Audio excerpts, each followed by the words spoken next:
Hello viewers, welcome to Challabox. ఈరోజు మనం ఒక అద్భుతమైన అల్పాహారాల్లోకి పనికొచ్చే చట్నీ ఎలా చేయాలో చూద్దాం.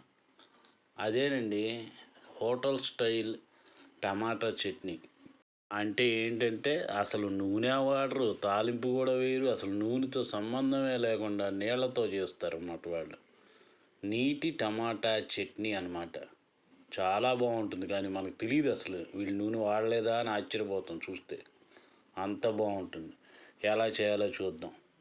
ముందుగా ఒక 4 మంచి మీడియం సైజ్ టమాటా, ఎర్రటివి చక్కటి బాగా పండినవి తీసుకుని ఇలా ముక్కలుగా చేసుకోండి.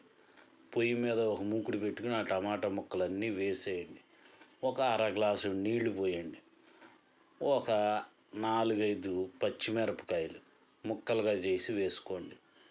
వేసుకుని ఒక పావు చెంచాడు పసుపు కూడా వేసుకోండి. వేసుకుని మూత పెట్టండి.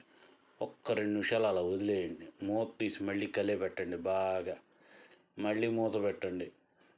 ఈసారి ఒక 3-4 నిమిషాలు అలా వదిలేయండి. 50-60% మగ్గిపోతుంది. చూసారా, బ్రహ్మాండంగా మగ్గిపోయింది. బాగా కలపండి. బాగా కలిపెట్టి ఇప్పుడు ఏం చేస్తారంటే రుచికి సరిపడా ఉప్పు వేసేయండి. ఒక అర చెంచాడు వేస్తున్నాను నేను. వేసి బాగా కలపండి. బాగా చక్కగా కలపండి. బాగా అటు ఇటు కలిపి ఏం చేస్తారంటే మళ్ళీ మూత పెట్టండి. ఆయన తీసారు 2 నిమిషాలు చాలు, బ్రహ్మాండంగా మగ్గిపోతుంది. ఇప్పుడు ఏం చేస్తారంటే మంట తగ్గించేయండి, చిన్న మంట పెట్టుకోండి. అలా అటు ఇటు బాగా కలపండి. ఒక్క 2 నిమిషాలు అటు ఇటు కలుపుతూ ఉండండి చాలు. ఇప్పుడు ఏం చేస్తారంటే ఒక 6-7 వెల్లుల్లిపాయ రెబ్బలు, కొద్దిగా కొత్తిమీర సన్నగా తరిగింది వేసేసుకోండి. వేసేసుకుని బాగా కలపండి. అటు ఇటు చక్కగా మొత్తం కలిసేట్టుగా కలిపి ఇంకొకసారి ఆఖరిసారి మూత పెట్టేయండి. అయిపోయింది, 2 నిమిషాలు.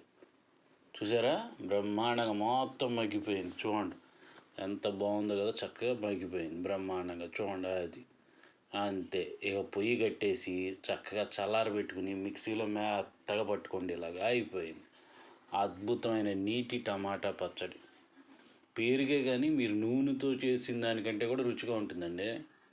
చాలా బాగుంటుంది టిఫిన్స్ అన్నిటిలోకి, అట్టల్లోకి, ఇడ్లీల్లోకి, అసలు ఏ టిఫిన్లోకైనా సూపర్గా ఉంటుంది. చాలా అంటే చాలా బాగుంటుంది. చపాతీల్లో కూడా వాడుకోవచ్చు, బ్రహ్మాండంగా ఉంటుంది. Please subscribe, share and like. Thank you.